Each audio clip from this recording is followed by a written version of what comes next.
What's up, everyone? Justin, every episode we will always start with hello, hello. But I was just trying something new. I don't know. I feel like we still need to workshop it. Revolutionary, yeah. But we are very excited to have on Justin Clark of JLC Employment Law on our podcast today. He is an employment litigator. Is that what you would call it? Is it like employment lawyer, employment attorney? What's the No, I think employment lawyer would be accurate. It's true, yes, I do a lot of employment litigation, but yes, I am an employment lawyer. Okay, awesome. Well, I've actually been super excited for this episode because we get lots of questions from people when we do our Q&As or when we are actually even with our clients. And anytime we get a question where our response is, we are not lawyers, but like I always wish that we would have, someone right on call. But we're really excited and also very grateful, Justin, that you are sparing your time today to answer a bunch of questions that we get a lot, especially in these last few months. There have been a lot of layoffs from big tech companies like Meta to startups. We've spoken with a lot of these people, but I think your perspective would be super useful. But Justin, I'll turn it over to you if you just want to give a quick intro, and I have a bunch of questions lined up and we can just jump right into it. Yeah, of course. And by the way, I'm very happy to be here. I appreciate the time, Alex. And Kira, it's great to speak to you guys in this capacity. Just a little bit about me. I've been a lawyer for over 11 years. I've been doing employment law for the vast majority of that time. I started doing it on the defense side with a little bit of plaintiff work mixed in. That basically means I was representing, companies, employers. I didn't love that, and I made a transition to working in-house in the tech industry. I worked in-house doing employment litigation work for 2 post-IPO tech companies. I was laid off, actually, so I very much feel the pain of being laid off. I mean, it's such a gut punch to be laid off. So I certainly empathize with people that have gone through that experience. It's really challenging. But thereafter, I started my own firm, JLC Employment Law. We exclusively represent employees against their employers for various employment claims like harassment, discrimination, retaliation, wage and hour claims, all of those things. Awesome. Yeah. Wow. Many questions. I'm glad that you have joined us on the light side, or because we only the non-dark side. The non-dark side was because we work with job seekers to help them negotiate offers. We've been approached by companies to help them negotiate against candidates, and we're like, just on principle, that doesn't feel great. I've been approached by venture capital firms to negotiate against founders. We're doing this for the mission. for the underdogs, Yeah, very much so. I empathize with that. It does feel very much, especially now, sort of in sort of like today's environment, it almost feels like light versus dark. And this work representing employees is so much more fulfilling and gratifying because I know exactly what it's like.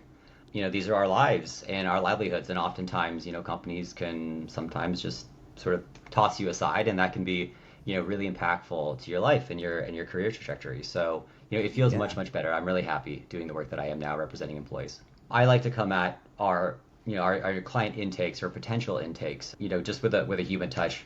And if there's not a case to be had, then I'm going to let you know, because, my first job here is to help people feel vindicated.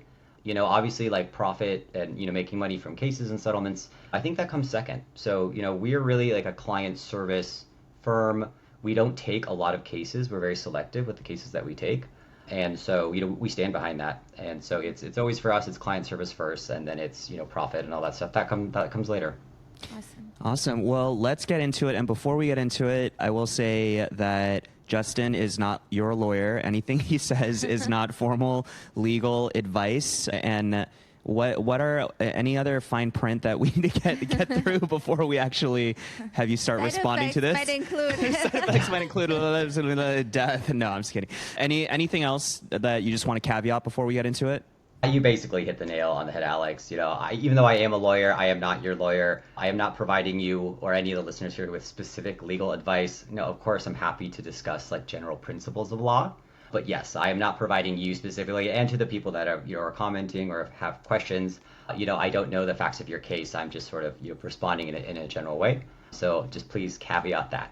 Got it. And you are also a California barred attorney, lawyer. So a lot of your perspective may be much more specific to California. So for those who are living out of state, you should always check your state and local regulations and laws. Mm-hmm. Exactly. I'm so glad that you caveated that, Alex. Yes. I am barred in California, and California specifically has very strong employee protections, really strong employment laws that a lot of other states just don't have. So, if you're listening to this and you're out of, you live outside of California, the general principles that I just raised, like that might not apply to you. So it's important that you speak to an attorney in your jurisdiction if you have any questions. Mm-hmm. All right, great. Well, now with that out of the way, let's get into specific legal advice. No, just kidding. All right, so over the last few months, we've spoken with a lot. By the way, I'm looking at my phone. I'm not, because I have a bunch of questions here. I'm not having like three other conversations. So the last few months, we have spoken, Garrett and I have spoken with a lot of people who were impacted by layoffs. And when we would speak to them and they're sharing their context, one thing that would come up a lot is there are people who felt that they were being pushed out or that they were being treated unfairly, but there was a lot of gray area. Like they couldn't point to an exact instance in which like they were specifically pushed out that then ultimately led to them being terminated. What would you say to these people where they feel like that they could potentially have a case, but there isn't hard evidence, as well as when you're actually in the job, how should people be thinking about documenting things that happen that could potentially help them later if they find themselves in this situation? Yeah, no, that's a really good question. And actually, this is kind of a reoccurring issue that I have, and I'm sure a lot of other attorneys have in the intake process. And by the intake process, I mean when you as an employee reach out for an initial consultation with a lawyer. Okay, and this happens, a lot. And so when I talk to a lot of these people, these intakes, I hear that they have been treated really unfairly and inequitably. Mm-hmm. And I get stories where there's been yelling, there's been shouting, there's been really unprofessional conduct, and they've reported it to HR to say, hey, this is happening to me, this is unprofessional. So, in that specific situation, they come to me and they think, I must have a case here because like this is documented unprofessional conduct, and after sort of peel back that factual onion with them, I have to sort of give them this sort of hard conclusion, and that is, just because you were treated unfairly or unprofessionally, even if someone's just yelling at you, which I think we can all agree is pretty unprofessional, mm-hmm. That doesn't necessarily mean that you have a case, okay? And the reason why is that employment law really turns on whether or not you engaged in protected activity, okay? And what that means is you have to understand the intent behind that really unprofessional behavior in order to understand whether or not you have a case. So, if someone is yelling at you and acting unprofessionally, on its face, that might be, it's unprofessional, but it might not be unlawful. But if that yelling is motivated by like discriminatory animus, like let's say it's because you are, if you are gay or you're a woman or, you are an ethnic minority, if that's the basis for that person coming at you in the way that they did, that's a completely different case, and that case is actionable. Mm-hmm. Okay. So if I was to give advice to your listeners about how to handle those types of situations and, how to kind of report, I would always recommend, if and when you do report those types of circumstances to HR or to your supervisor, it's really important that you isolate and you identify why you think this is happening. You're like this argument happened, and I think it was because, I'm a woman. This person does not speak to other people like this, but he did. But I'll just use a pronoun he. But he spoke to me like this. I felt like this was, really inappropriate.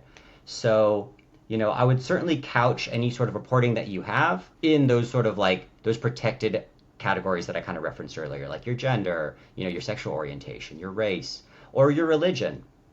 Mm-hmm. So that's sort of the general advice that I would give. And I'm, of course, I'd be happy to sort of get a little bit more nuanced in that as well. So we had a conversation, you and I had a conversation before recording this episode where you had also said there are some very specific things someone needs to keep in mind when reporting.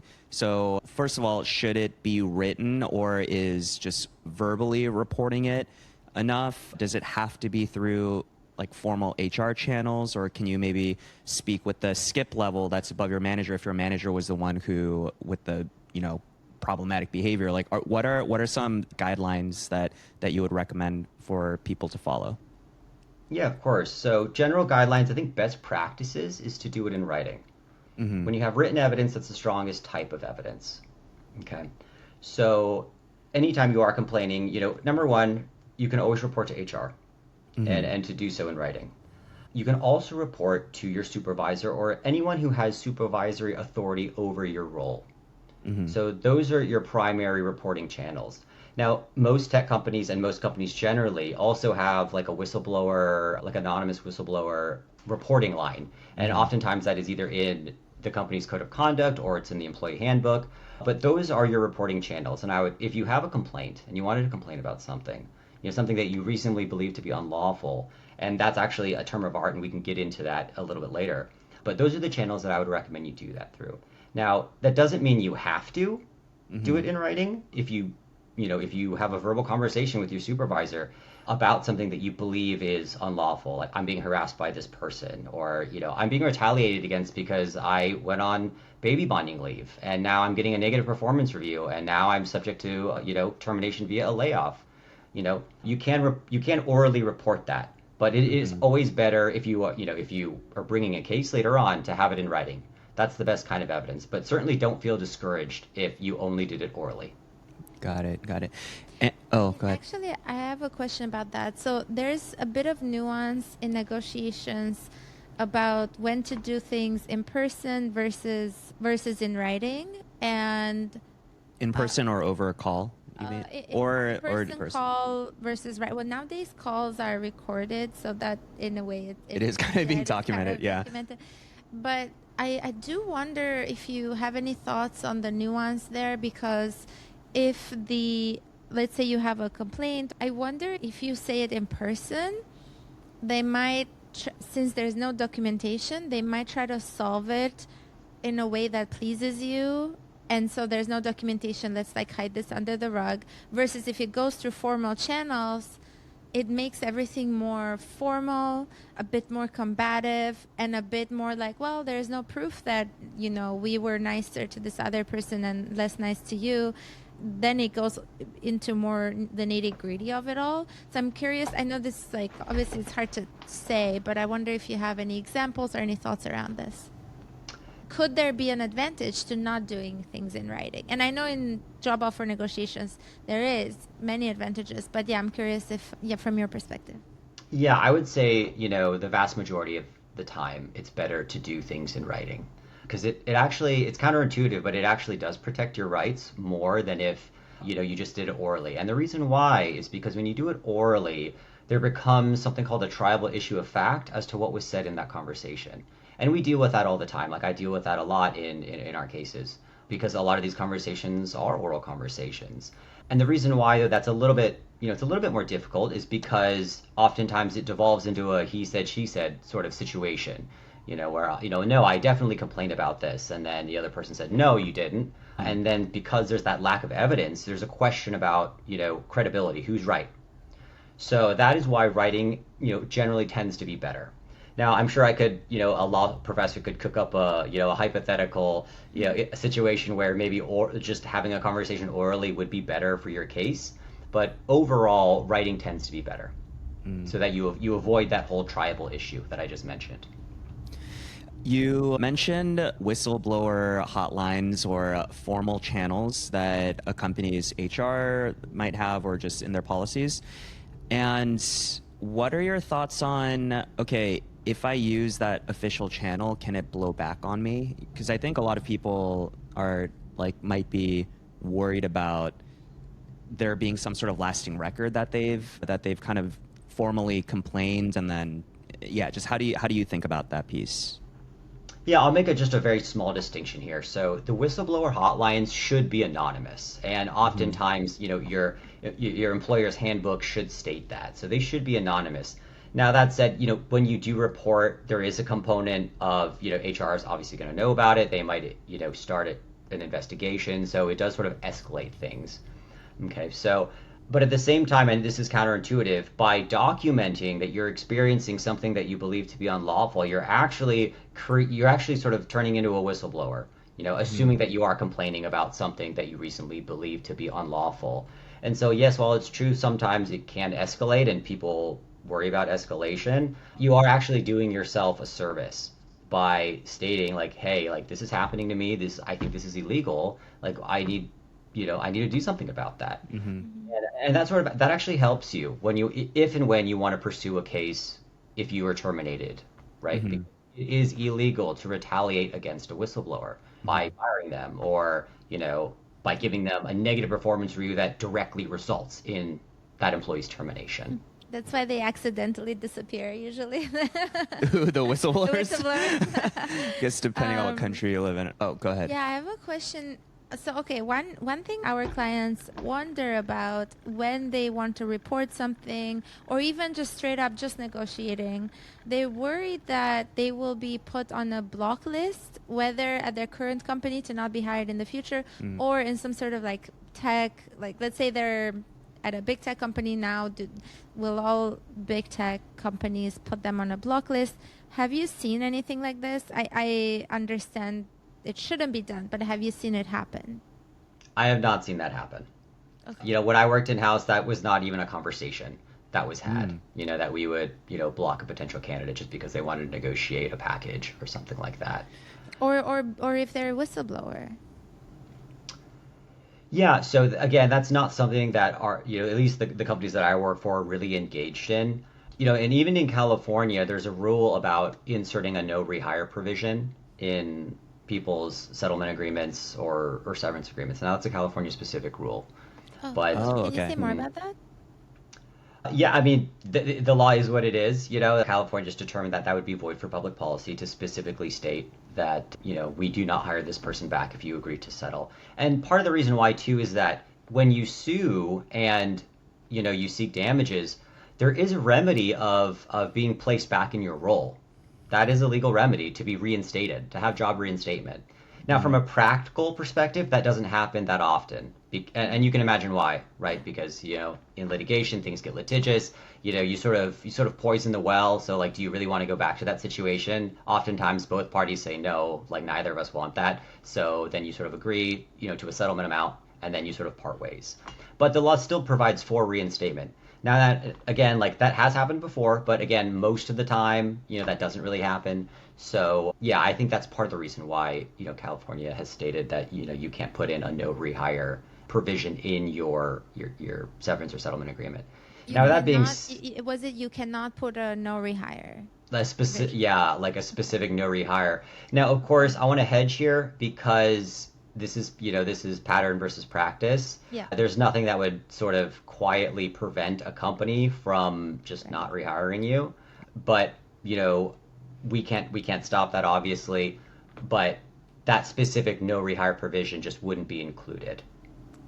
Interesting. Yeah, I mean, it's not explicitly stated, but yeah, I was curious because there have been articles years ago. I remember there's like a block list going around big tech companies, but I think that in practice, it doesn't have to be so dark. In practice, it could be that we see people move around from one company to another, and this same recruiter or I don't know, HR person that you're dealing with here might be at another company you're applying to later, and they might remember you and not want to hire you. It could be as simple as that. More it doesn't informal. have to be like everyone, all the top recruiters of big tech company are getting together and have a spreadsheet with so that a list. Yeah. I'd love to comment on that because that's actually kind of a risky endeavor because I do get these questions too when we do our intakes is, is my involvement in litigation going to somehow blacklist me for a prospective employer or something like that? And so, the hard answer is no.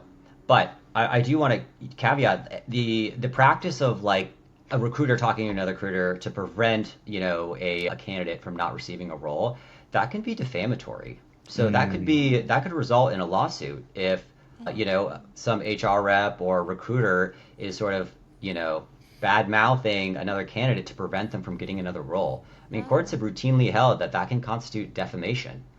So, that's very interesting. But when does it count as defamation? So if I'm like, let's say I'm applying to a role at Meta and which recruiter is talking to whom for it to count as defamation? So it really depends on the content of the message. So yeah, that would have to be like a case by case basis, and I'd probably have to see what the recruiter is saying, right? And that's sort of how you would have to unpack that particular case. So if one recruiter is saying don't hire this person, I heard that they complained about sexual harassment, and this person's a huge headache. I just wouldn't do that. I think they're full of if they're full of crap or something like that, that could be defamatory, right? So, it really depends on the content of the communication. But as a general rule, like this is, employers know this, and this is why in most severance agreements and settlement agreements, almost 100% in settlement agreements, is that there's a neutral reference provision, which basically says, if a prospective employer contacts us, we agree to only provide them with your name, your job title, and your dates of employment. And that's the reason why that's in there, is to prevent that sort of situation where you have like people bad mouthing, and that would be a breach of the agreement, because the employer knows like this could result in liability. Yeah, that reminds me. I was flooded with a lot of questions. So background checks. Yeah, I was gonna ask Yeah. this. Okay. Yeah. So people are sometimes worried. I didn't leave on good terms. On the other hand, I've seen some background check startups that say things like, hey, we only see if I don't know, if they've been to jail and things like that. We don't see the relationship side of things. What do background checks look like? And what should people, think about? Any tips there? And actually, to add to this question, the difference between background checks and references or reference checks, if those are two different categories that are treated differently. I assume references, it's all fair game. They can ask whatever they want. But on the other hand, the reference you provided, they could tell you what the company asked. So yeah, you're a little more protected. I'll start with the background checks, because Alex, you are correct. That is a distinction that should be made with respect to references and background checks, because I think with references you can control the process a lot more. You as the candidate. You as the candidate. Okay. If you were putting someone on your reference list that you just don't have a good feeling about, like if you had a poor relationship with your supervisor, I wouldn't put them on your don't do check. that. Put a colleague, or maybe put a former supervisor, or someone that can speak to your work product, who can speak to you as an individual. Like, are you easy to work with? Are you collaborative? Put those people on your reference check. So, and I've done that before, and that has not been a problem, in getting a new role. Okay, so the reference check piece, yes, you could certainly control the process more. I certainly would recommend you put someone that doesn't like you on that reference check. Now, the background check is a much more interesting and nuanced topic. So typically, employers will run criminal background checks. That's very standard. Okay, but that is very distinguishable between civil background checks. Okay. Now, when I was in-house, we just did, we followed the standard processes and did criminal background checks. Okay. Now, but California has very nuanced laws with respect to whether or not you can even reject a candidate based on a criminal background check. Okay. So, there's a whole process where, and typically this is the way that it happens, is when, you get to your final stage, you're made a conditional offer, and that conditional offer is subject to passing the criminal background check. And if an employer decides to revoke your offer based on what they find in the criminal background check, there is a whole process that the employer has to go through that can be fraught with legal pitfalls. Because if they do that wrong, that also could result in legal liability. Okay. So, there's a whole process with respect to the criminal background checks. Now, based on my experience, and this is a good reason why that companies don't do this, companies don't typically run civil background checks on candidates for a lot of reasons. Because, a civil background check would pull up, did you have a nasty divorce proceeding? Did you have to sue your landlord because they, I don't know, didn't clean up your apartment, right? It would literally catch all of these things that are totally unrelated to you as a candidate, unrelated to your work. It might disclose more information about you that, that could actually be construed as discriminatory, right? So long story short, for that reason, companies oftentimes do not run civil background checks. It's really opening up a can of worms for the company. It could increase the chances of like disparate impact discrimination, for example. But I mean, you can't really make a case that Like, how would I know that they pulled my offer because of the background check? So when you say some companies often don't run a civil background check, do you mean that within the same company they might run a civil background check for some people, maybe executives or some people who have sensitive information, or does that vary company by company? Like, I'm trying to get a sense of the lay of the land. Yeah, I have never heard of a company doing a civil back, or at least in California, never Oh, doing a civil background check. I mean, of course, that could vary by company. If you have a very, very small company, I mean, maybe you would consider that. But again, that's very fraught, for the reasons that I stated. I mean, you can imagine, someone who was like a victim. Let's say that, they were a victim of something like a sexual assault, right? And then, they pursue a claim against their attacker. And then an employer sees that, if they misconstrue that information, they say, oh, we don't want to, hire this person. Like that feels like gender discrimination, and this is a victim, like vindicating their rights. That would chill participation in the legal process, right? yeah. If being involved in a civil lawsuit, especially in the one that I just named, somehow adversely impacted your chances at future employment. So, for those reasons, it's very. I mean, I've never heard of a company running a civil background check for that reason. Got it. Interesting. But I just imagine it will be the company, if I were the company and wanted to run a civil background check, and like I feel like it would be hard for anyone to prove that that's why I pulled the offer. So I would. Or is it like the trade-off? It's just not worth doing it because of the potential future legal landmines. So maybe they just only do the criminal.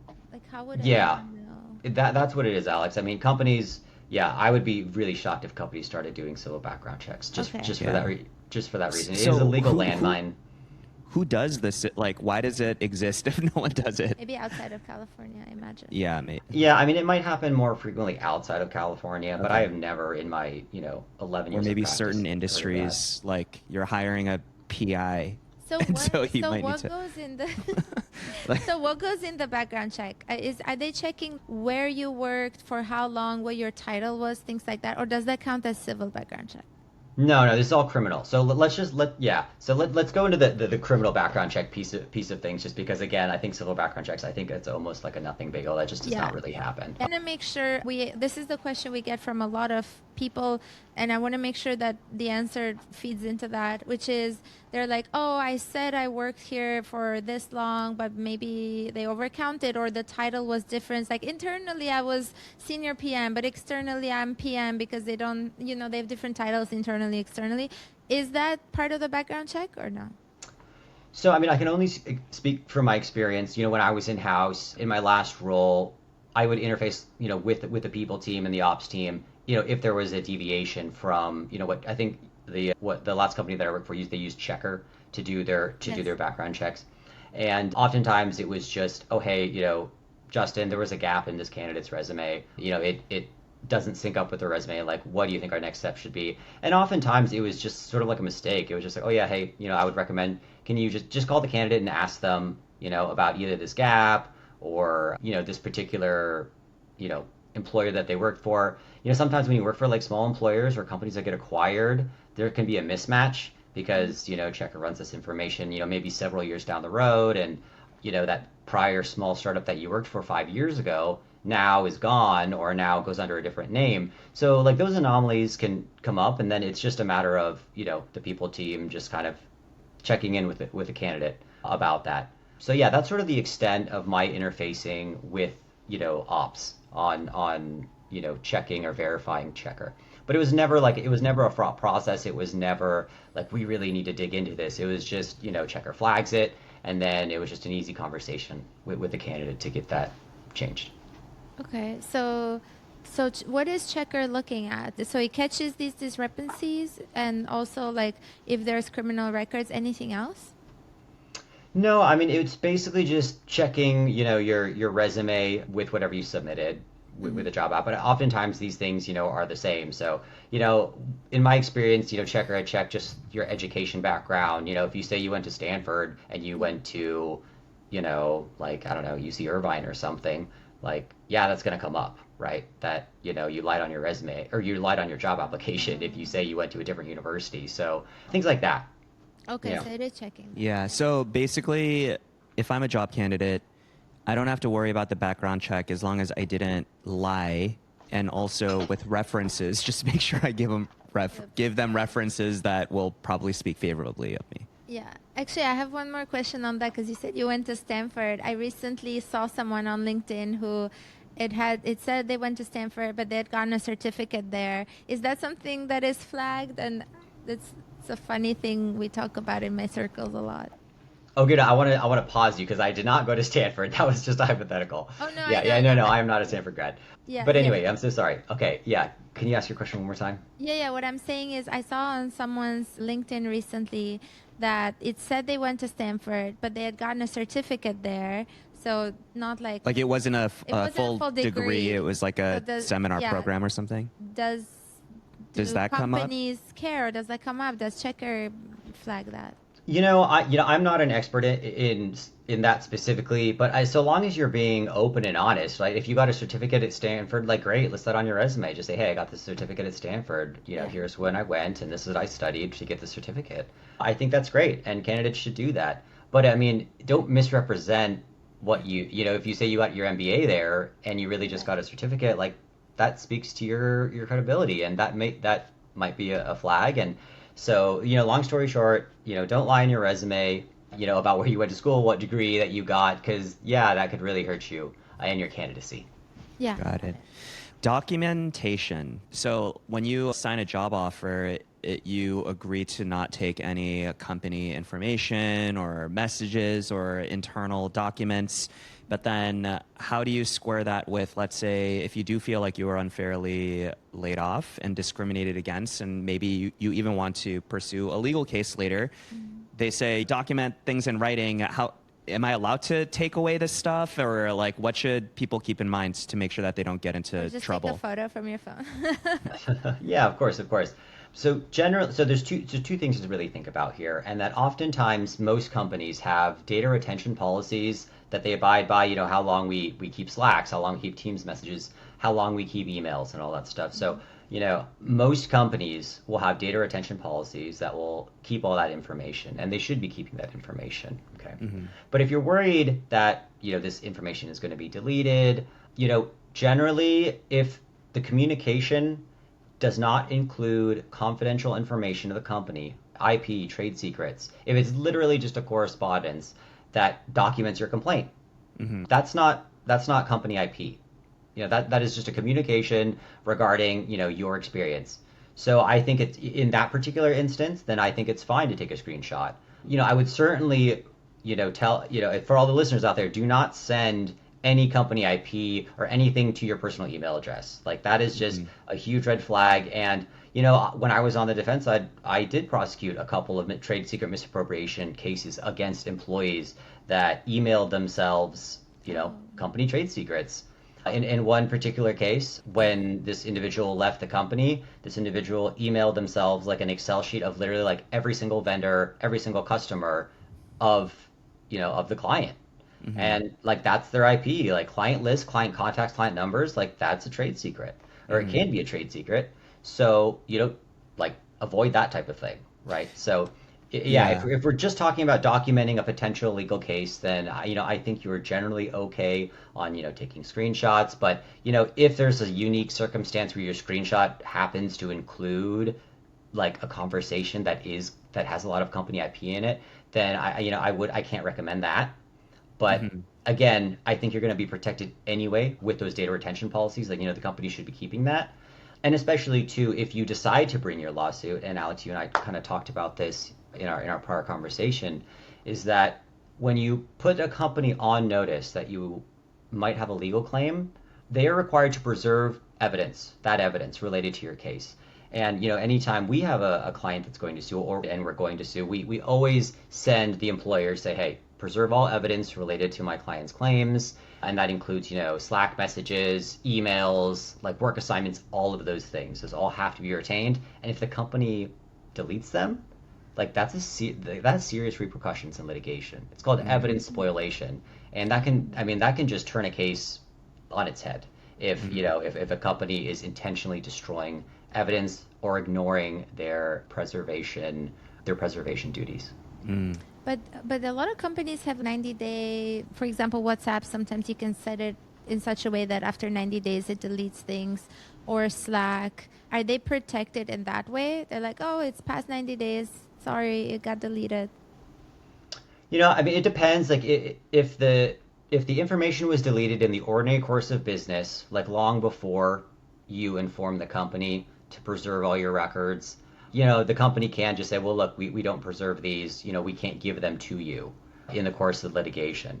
Now, but with that said, it doesn't necessarily ruin your case because these communications happened. So then, I think that sort of just goes into the level of like oral evidence, right? Like you still made these statements, you made them in writing, sure, like they didn't retain them pursuant to their retention policies, but you still sort of said them, they still existed at some point. So then it just becomes, okay, like, well, what did you say? Like, what did you write? And then you sort of like have that sort of, analyses about sort of reconstructing what was said. That's so interesting because I remember, during college and after college, I was told just by my mentors and all these fora of like women in tech and things like that, forward yourself important emails, forward them to your personal email. I guess maybe the workaround nowadays is you could just like record it on your phone so the company cannot trace it, they cannot see that you took things. Is that okay? Yeah, I want to actually talk about that because we'd actually talked about recording things earlier in our conversation today, and I do want to point something out to your listeners here. So California is a dual consent state, and what that means is it requires consent by both parties to record a conversation. Now you don't. Yeah, you don't need affirmative consent from them by saying, hey, I'm going to record this, like, please confirm yes. Okay, so what you can say is, hey, I'm going to record this conversation. I just wanted to let you know. And if they stay on, then that's implied consent. And, just think about, maybe in years past when you called a company and it says this call is going to be recorded for customer service purposes. Like, you don't have to affirm and say, yes, okay. You just stay on the line and that constitutes consent.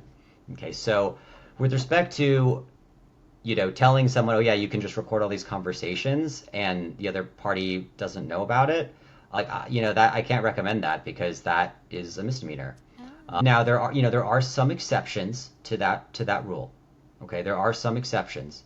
And it kind of gets into whether or not there was an expectation of privacy, for example, if like you're in a very crowded coffee shop and you're just recording and there's an understanding that the other person, like your conversation might be overheard, right? But if like you're in a one-on-one and the other person doesn't know that you're recording, I certainly can't recommend you do that. This reminds me of so how there are a lot of note takers now. So there's Fathom. I think a lot of like Zoom and Google Meet have native tools.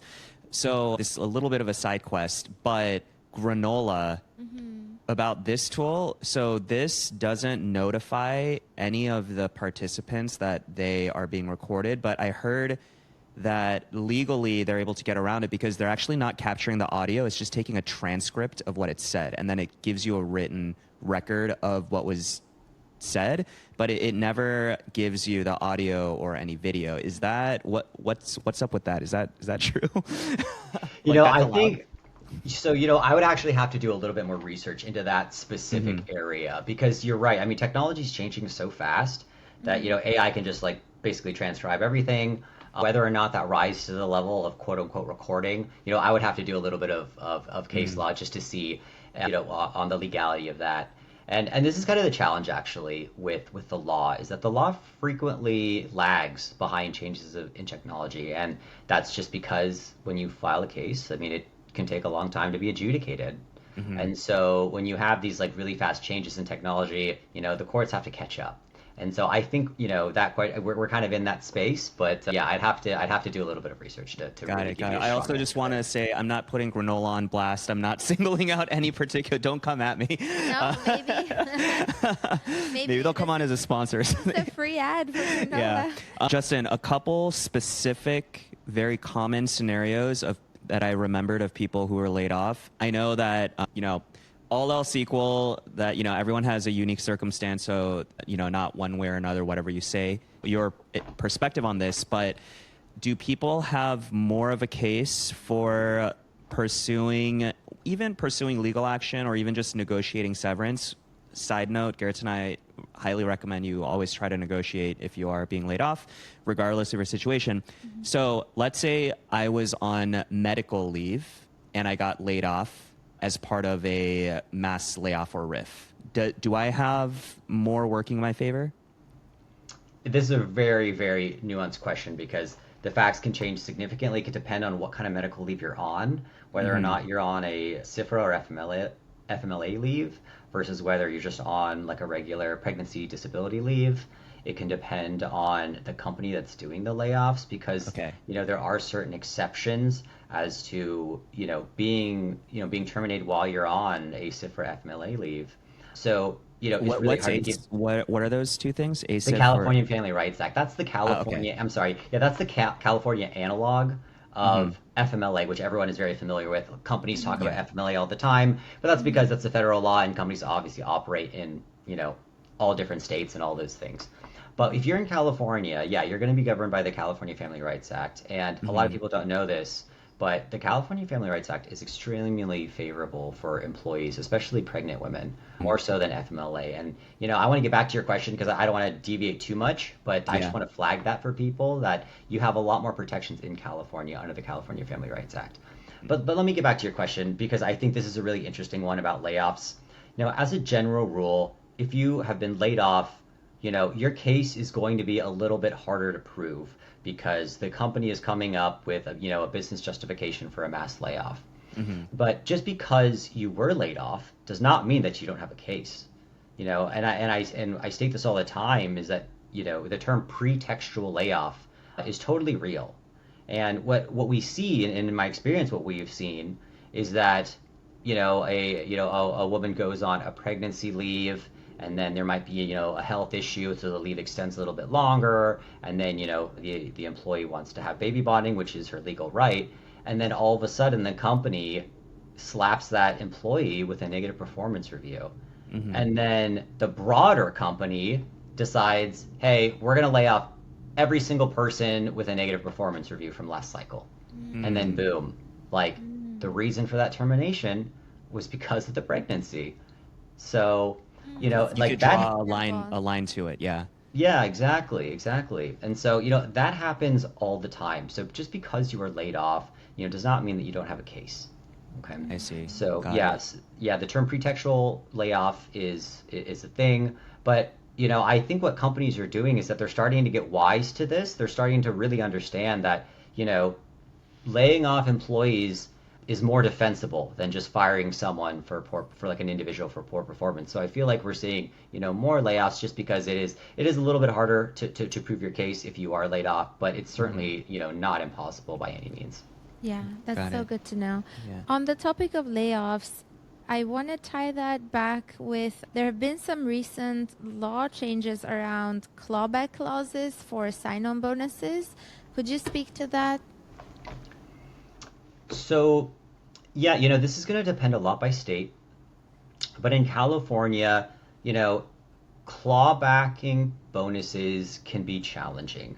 And the reason why is that, and by the way, it is enforceable, for the most part. Again, I don't want to make these sort of like broad, statements because everything is very nuanced and it really depends on how the clawback is structured and the amount of time, it takes before you can before that bonus matures or vests. Generally, courts will enforce like a clawback that says, hey, we'll give you, $20,000 as an incentive to join. If you stay for a year, that vests. If you leave for, at the 6-month mark, it'll be prorated and all that stuff. So that's generally enforceable. I see companies sometimes starting to walk away from that just because collectability can sometimes be an issue for companies. So, in short, if you paid an employee, $20,000 and then, they were let go, and it wasn't like a for-cause termination. Let's say they were let go at the 9-month mark and now this employee owes 3 months of that bonus back. The employer can ask for it nicely, but if the employer really wants to actually claw that money back, they have to sue the employee to get it. So if you were terminated not for cause, but as part of layoffs, not even low performance, just like we're cutting this department or whatever, can they still ask for the sign-on bonus back? Can the company ask for the sign-on? Yeah, can the company ask to collect it? Well, so yeah, I mean, if you have to look at the language in the contract in your offer letter, and just based on what I said earlier before too about the company actually having to sue you to get the money back, I mean, they could do that and you would be responsible to sign, to pay back that money, right? Okay. Because you did in fact breach the agreement. But oftentimes this sort of goes into this world of like, is the juice worth the squeeze type of thing? Right. Just because litigation is very expensive, so what are the chances that a company is going to spend, tens of thousands of dollars trying to claw back like $5,000 from Yeah. you, Yeah. right? Okay, so it depends. But But I guess my question was around like, if there is no clear language. So I actually had a client with this specific question, which is, so he had received a bonus that was actually for year 2, and so it was given at the beginning of year 2, but he was laid off partway through year 2. So technically, he hasn't like vested in a way, but the language when it was given, it was very vague. It was like, this is a retention bonus so that you stay, at least 2 years type of thing. But then he was affected by layoffs, not related to performance. So it feels a little unfair for the company to lay you off and then like, can you give me that money back that I gave you that I wanted you to stay, but I don't want you to stay anymore? yeah, so you'd really have to look at the specific language. I wouldn't be able to tell you in Yeah. this moment whether or not that's enforceable or not. Give us your specific advice on this. I'm just kidding. No, the, Yeah. the challenging thing about bonuses and these contracts is, I mean, that they're contracts, and contracts can be construed in various ways, and in many ways, so long as it's not like an illegal way. In my experience, these sign-on bonus language, if the company has a good legal team, they've already looked at these issues and then drafted their sign-on bonus language appropriately, so these aren't sort of like things that you run into. But in my experience, yes, there typically are different provisions. Like if you are terminated for cause, for example, they might just say you owe it all back, right? You punched an employee, that is a for cause termination. Like give us the money back. But in your situation, yeah, they typically do have like a sentence in there that states, if you're subject to a layoff, like it tends to be much more favorable for the employee, because I think there is an acknowledgement that you pointed out, Kirta, that the employer recognizes like, okay, oops, like this was kind of our bad. We're laying you off. This isn't performance. There was just a change in our business. And so because of that, like this is how we're going to treat your remaining sign on. And I have seen companies just waive it. I have seen companies Yeah. just say, hey, be like, our bad, go ahead and keep this. Yeah. Yeah. So what we're dealing with is the language was very vague when it was given, and also there's no, in the severance package, there's no mention of the sign-on, what happens to the sign-on, and so I guess, yeah, just in case this is interesting to the audience, basically we're trying to figure out whether to negotiate this point, because I'm tempted not to just leave things be, and they will probably not come after you because they laid you off too. It's like, this was a retention bonus, we want to keep you, but now it's like, oh no, you shouldn't stay. But like, it feels weird for them to ask for it back. On the other hand, like if they will ask for it back, we want to negotiate it now because it's actually a big amount. So I'm curious if you have any general thoughts on that. It was all vague. No one has there was no mention what happens in the case of a layoff. There's no mention in the severance package. So Yeah, it's really tricky to sort of to discuss that without the specific language. Normally there's law that basically says like if your contract's ambiguous, any ambiguity is construed against the drafter. So Okay. now that doesn't necessarily, yeah, it doesn't necessarily mean that you win or something, right? It doesn't Yeah. necessarily mean that all of a sudden now you as the employee get to keep that remaining sign-on bonus. You would really, really have to look at the language. And I understand the desire to want certainty, to want to know whether or not this employer is going to claw it back. Yeah. Because yeah, you're sort of waiting in the wind. It can make you uncomfortable. And I think, if that is something that's, that worries you, and if you are concerned that, yeah, you might have to pay this back, I think it's easy to reach out to HR to say, hey, look, like, do I need to pay this amount back? It's only X amount. And oftentimes, when I was in house, if we were clawing something back, it was just an email to say, hey, look, like this is an amount that you owe under the sign-on you left on this date. Like, please remit this back to us. I mean, and we were lucky in that a lot of those employees did so. But then, yeah, we sort of go back now into this question of whether or not the juice is worth the squeeze. Yeah. All right. I have one final question, and then there were a few from people. I'm in some employment or, past just like career community groups that they're very curious about. But in an earlier conversation, Justin, that you and I had, you said a lot of these protections apply for companies with 5 or more employees. So what if I'm someone who got laid off or fired at a really small pre-seed startup? It's just me and 4 other people. Hypothetical scenario, like basically, do I have the same protections? Because what if there was blatant discrimination? Like, let's say I'm like a gay, pregnant woman of color, and I'm in a meeting and the founder says, I'm taking you off this project because you're pregnant and I don't like your style or something. I don't know. Like basically, if I'm in a company that has 5 or fewer people, do I just not have the same protections as at these larger companies? No, I wouldn't say that generally, because the operative law here is the Fair Employment and Housing Act in California. We call it FEHA. Okay. Now FEHA applies to all employers with 2 or more employees with respect to harassment.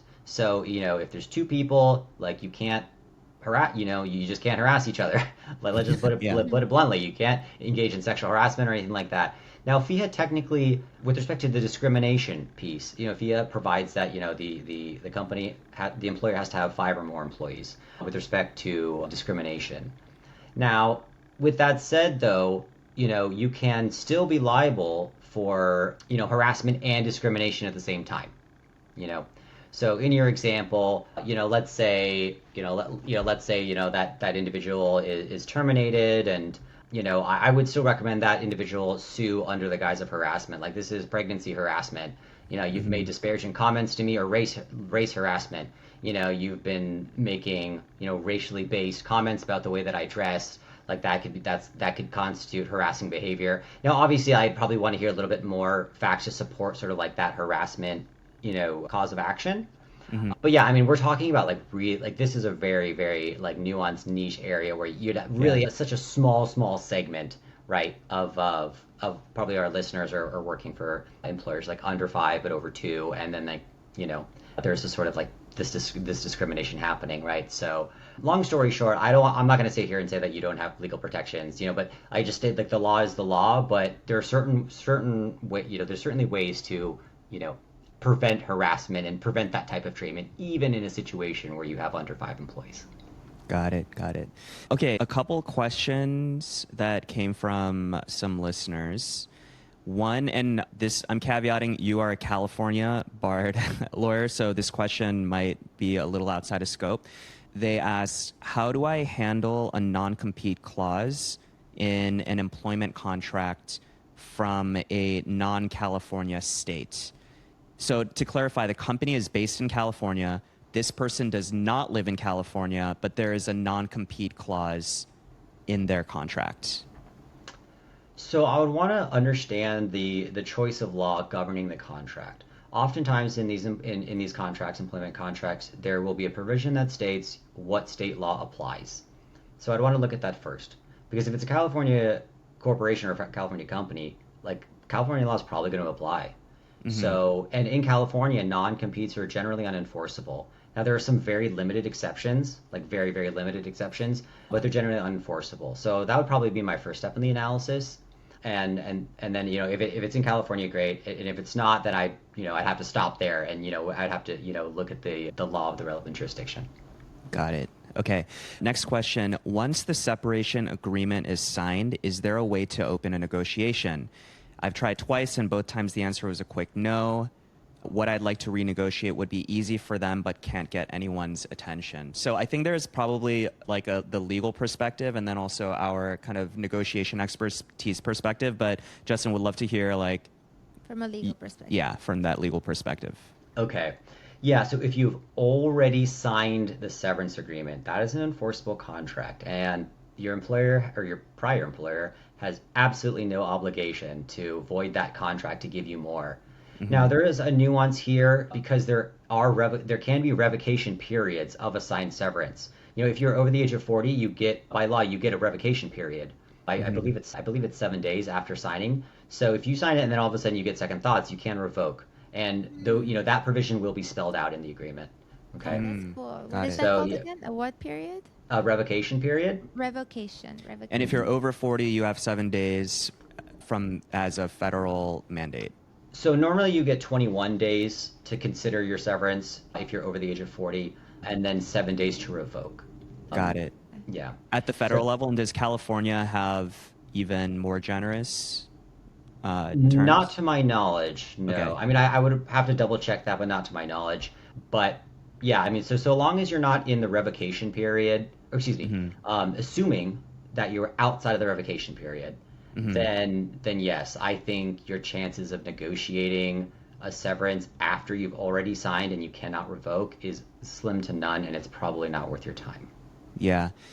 Basically, don't sign things until you are until you've kind of addressed everything that you want to. Yeah, exactly. I mean, if you haven't signed yet, well, that's a totally different situation. And then, you could potentially discuss, severance negotiations.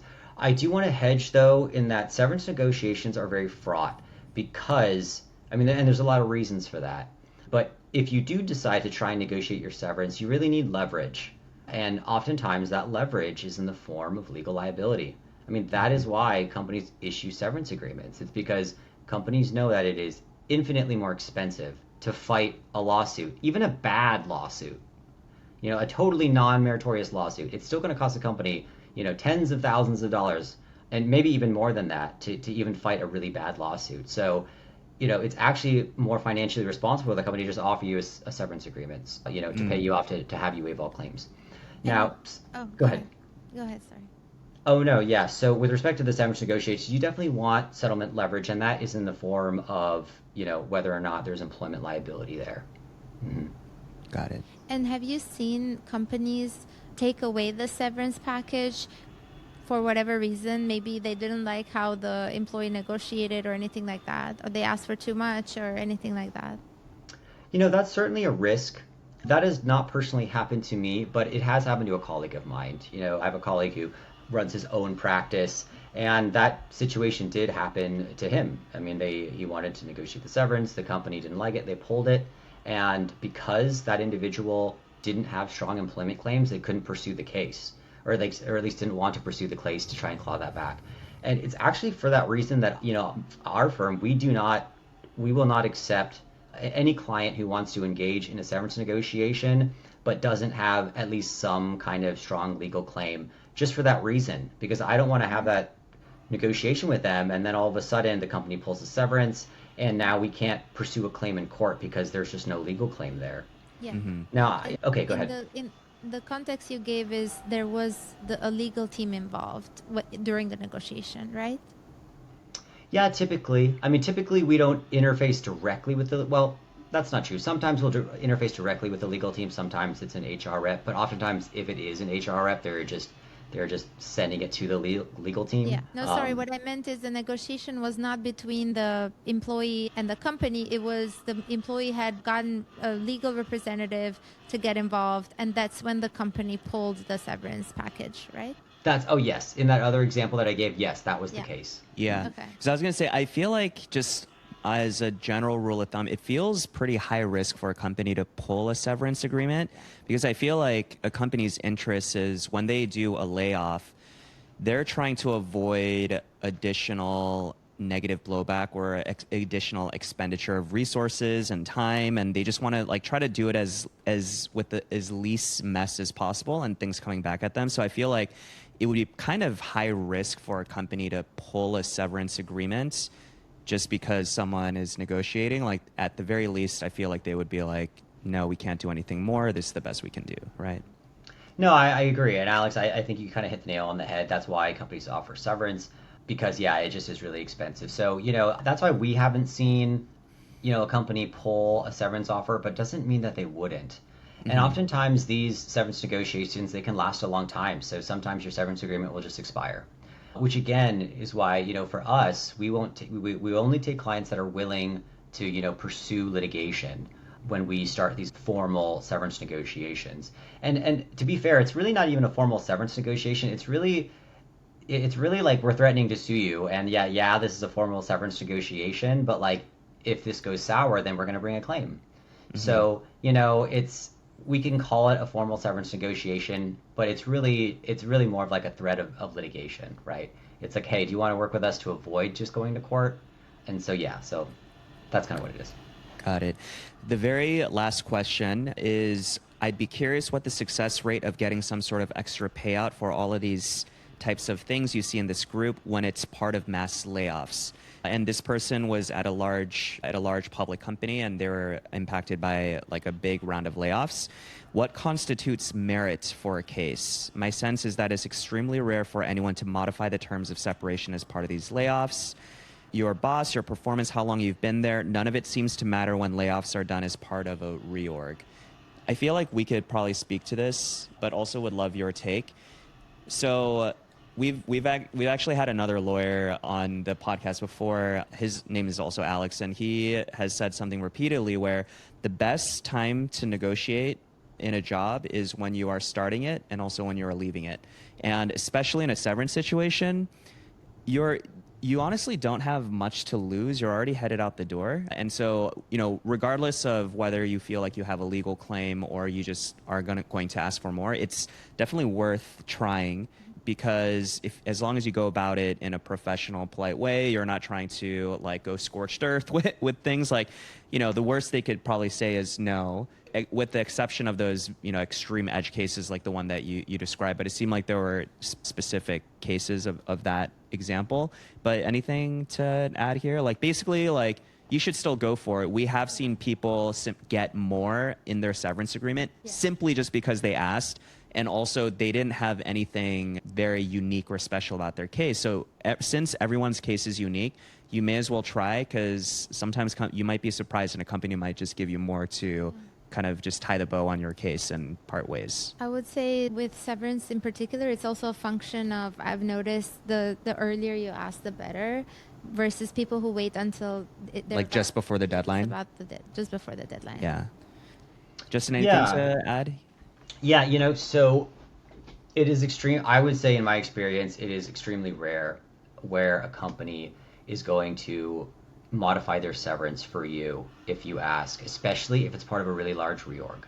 And the reason why, if you just think about it for a second, I mean, it's really bad policy for them. Like if word got out that all of a sudden, this company is now, flexible on their severance policies, like that'll just create a wildfire of employees asking for more severance. And so it's in the company's best interest to say, look, we have a policy, like this is the amount, like it's done pursuant to our ERISA severance plan, like we're locked in, okay?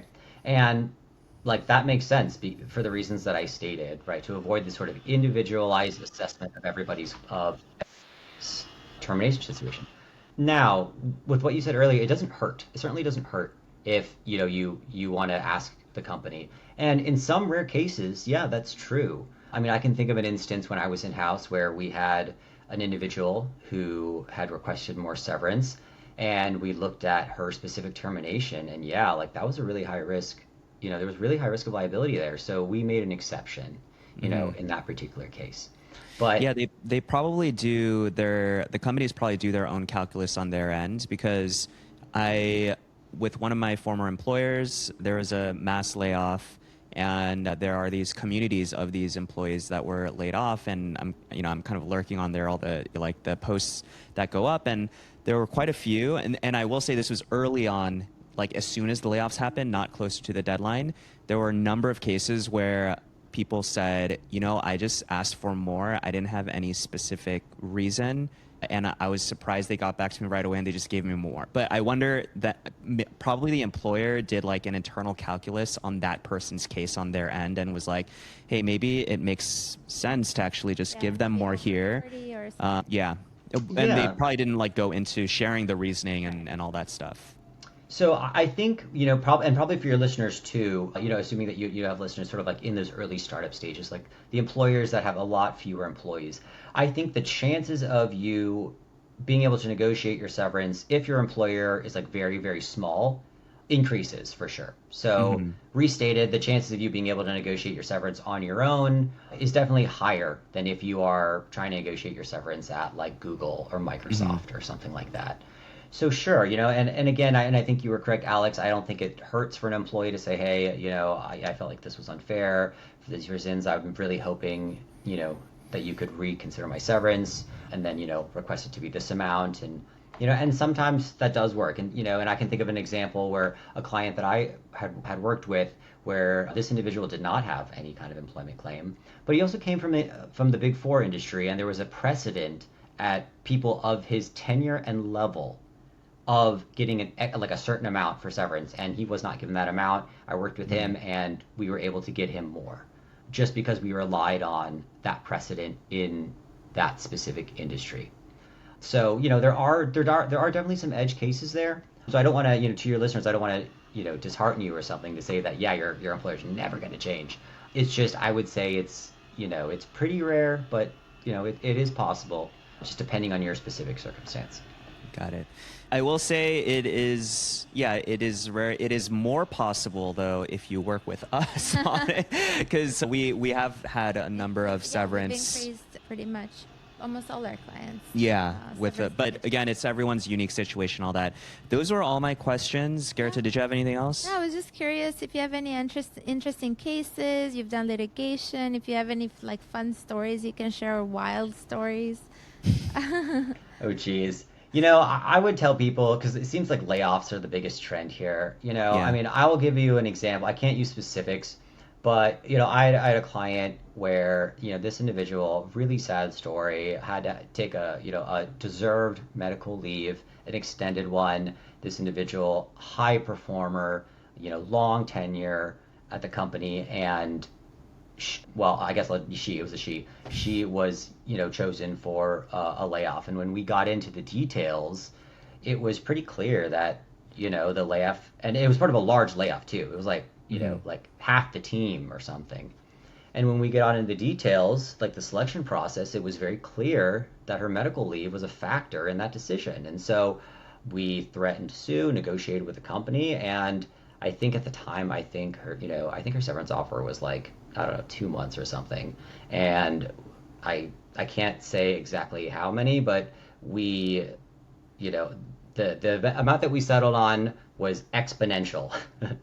Wow. It was Yeah. many, many, many multiples of 2 months, Nice. many multiples. So, Nice. I think that should just, for people listening, like just because you were laid off, does not mean that you don't have a case.